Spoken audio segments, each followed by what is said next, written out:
I was one of those kids at school, right, who loved school dinner time. Yeah. And I loved school trips mainly for what was going to be in my packed lunchbox. No, that's the bit I didn't like about school trips. Oh, I really? loved school dinners. Right. Proper school dinners, hot shepherd's pie and pudding. Did you have that weird pink blancmange stuff Yeah, with like cornflakes Never ate in? that. Anyway, there's a reason we're talking about this. I'm not just reminiscing or going mad. It's a task many parents are going to be doing this weekend, isn't it? Working out what food they need for their kids' packed lunch, from deciding what to put in it, then worrying if they've actually eaten it at all. Have you given them enough healthy stuff? But there's there treats in there as well? It can be a thankless task. Did you ever do the swapping thing? Yes, of course. Of course. Always swapped an apple for a mini roll. Indeed. I'm not surprised. A new survey suggests that most parents feel guilty that the food they're sending their children to school with isn't healthy enough. We've been asking some of you what goes into your children's lunchboxes. I would pack more good things than what she would like to eat, because I know she loves to eat crisps and she loves to eat all those lovely delicious salty things, but I would pack more fruit. Have fruit and then have snacks as a treat. That's what we tend to do at school and that's what we tend to do at home as well. So I get water, sandwich, fruits, no juice at all. We compromise on popcorn. We like popcorn anyway. We don't tend to put crisps in. Yeah, and we don't put chocolatey things in because that's not allowed by school and everything. We always have lots of fruit, but it's just a bit boring. But what we generally find is the healthy stuff tends to get sort of left in the lunchbox and comes home in the evening. So we'll put into the 2 or 3 items: orange, apple, some fruit generally. But normally they get left. The chocolate bar is the one that gets eaten. We do eat it on the home, no? Yeah, sometimes. Schoolboy era. I know, I love that. You said don't leave the healthy stuff in, just put it in the bin and then. But don't. We're not actually advising you to do that, by the way. Joining us with much more sensible advice is Mel Wakeman, who's a nutritionist, mum and blogger. Thanks very much for coming in to see us. I mean, it's an interesting one, hearing the dad at the end talking, saying, it's hard. It is hard to get that balance right for lots of parents, isn't it? And you want to make sure your kids are eating properly at lunchtime. Absolutely. You want them to go to school and have the energy to concentrate and thrive and do what they're supposed to do at school. But then it also becomes a minefield in terms of what do you put in the lunchbox? And I think there's a lot of sort of misunderstanding and confusion when we go and shopping, and the products out there that are marketed towards children's and aimed for lunchboxes, they sound and look really healthy, but then they're not necessarily, because they may have lots of hidden salt and sugar and fats and so on. Mel, a challenge for you this morning. In front of us we have our packed lunches. Can you guess whose is whose? So in this one we have a cookie, we have some crisps and some Smarties, for want of a better word. Other brands I'm sure are available. And in this one we have Greek yoghurt with pineapple, a healthy cheese and pickle sandwich. Charlie loves a cheese and pickle sandwich. Yeah. He'd be nabbing that. An apple and an orange with some water. Whose is whose?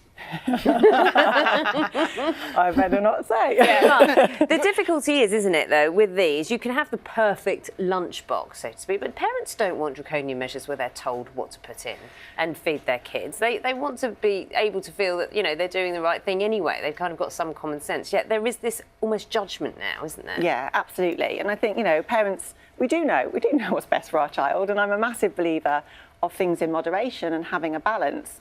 Now, some schools may have a healthy lunchbox policy, and they may be quite strict in terms of what foods are not and not allowed. And I think as a parent that can be quite difficult to manage, and feeling a little bit uncertain about, I've got to tell my child what to eat. And I'm a little bit of a fan of sort of letting kids have the foods in moderation that they like having. So what would you put in your child's lunchbox? Generally, easy things are a sandwich or a roll or a bagel or something like that. So they've got some sort of carbs and some protein in there. So my son will typically like a ham sandwich. Sometimes you'll have tuna. I'll do some fruit in there. I might do some veggie sticks. So he's quite picky. Young kids are quite picky. They like little bits of everything. And for me, it's got to look interesting. We don't like boring food. So I have to think about what makes it interesting and fun for him to have. And I'll put a yoghurt in there. Why would you have a packed lunch over school dinners? Because it's that fear of, well, I'd rather my child eat something. My son is 6. Well, they're that bad at the moment, are they? That not to criticise the school your children are at, but they're that bad at the moment that you think that the school wouldn't provide something healthy. Well, I'm personally very happy. My son is eligible for the free school meals, and I know actually it's his chance to get a decent meal during the day. For some families, it's the only opportunity they get for their children to have a decent meal. Yet he will still come home and say, "Mum, will you do me a packed lunch?" Because his best friend has a packed lunch and they want to do what their friends are doing. So at the moment, unless they go on trips and things, I'm like, well, no, you're having your school dinner until he's 7 next year.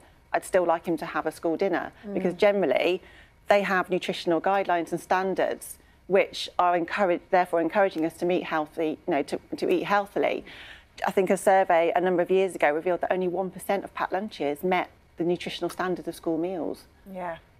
You're going to be with us a little bit later on in the programme as well, aren't you? Because I'm sure lots of people will have thoughts on this. So thanks very much, Mel. Why we're talking about this is because there's a new survey from the charity Action for Children which suggests that most parents feel guilty that their food they're sending their children to school with isn't healthy enough. Let's talk to Mel Wakeham, who's a registered nutritionist and mum blogger. Good morning, Good Mel. morning. It is something that parents do agonise a bit over, isn't it? I mean, we've got like 2 lunchboxes here, both of which are quite realistic in terms of what could be sent to school, what you could send with a child to school, because the concern is you want them to eat. That's the thing, isn't it? That's what it comes down to. Yeah, we want them to eat so they can got the energy to run around and grow and thrive. And as parents, of course, we want the best for our kids. But I also know that parents are at a loss as to what to put in those lunch boxes if we haven't got enough guidelines around, from schools, for example. And of course, with all the concerns around sugar and fat and salt, with time-precious parents, we're then forced to go for more processed foods. So this is where we're starting to see sugary items. Do you think parents would respond kindly to being told by the school what to put in their children's lunchboxes? You've heard of reports of where some schools have, taken out the chocolate bars and things. Yeah, I think it's got to be done diplomatically, it's got to be done tactfully. And I think what's really important is to introduce changes. I think if you suddenly move the goalposts massively far away, it's a huge jump for parents to think about, well, how am I going to achieve that? And you have children, don't you? So what's your thoughts when you're making them a packed lunch? So my youngest son has free school meals, so it's not a problem. But generally, if I'm making a packed lunch, for me, food has to be fun. In terms of my background and what I know, it's about making it interesting. The problem is you've got basic, the simple carrot and cucumber, which when I grew up, is now competing with cheese strings and squashy yoghurts. So for me, you've got to make... What yoghurt? Squashy yoghurt. You know the ones where you squeeze them out? Yeah. Yeah. Nice. Quite like them. Kids love them. So of course, they're on offer. They're the cheapest things to get, and they're the most convenient things to get. But they're also really high in sugar. So for me, it's going back to basics. It's real food. It is just simple sandwiches, some veggie sticks, wraps, making it look appealing, but also having some nice things in there. Is there anything you can think of that is healthy and popular? Because what we heard from some of the people talking in our Vox Pops there was they were saying that the healthy stuff is often left and they'll eat the treats first. Yeah. So is there anything out there that's healthy and popular to serve the parents? Gosh, I mean, the thing is, kids, I think, have lost touch with what real food really is and looks like. I know there was a survey, and I think 25% of children thought that cheese came from plants. So they don't necessarily identify with real food. So this is where I think it comes back to making food fun. I mean, I have things like, sultanas and raisins, mini malt loaves, breadsticks, those sorts of things that are a little bit more interesting. But if you're looking at the things that are popular, they're going to be the little cheese and cracker packs, the mini yoghurts, the things that are aimed at children but loaded with Yoghurts, sugar. so long as they don't have too much sugar, because that's the other thing, it's hidden sugars as well. Mel, it's been good to talk to you. Thank you so much for talking.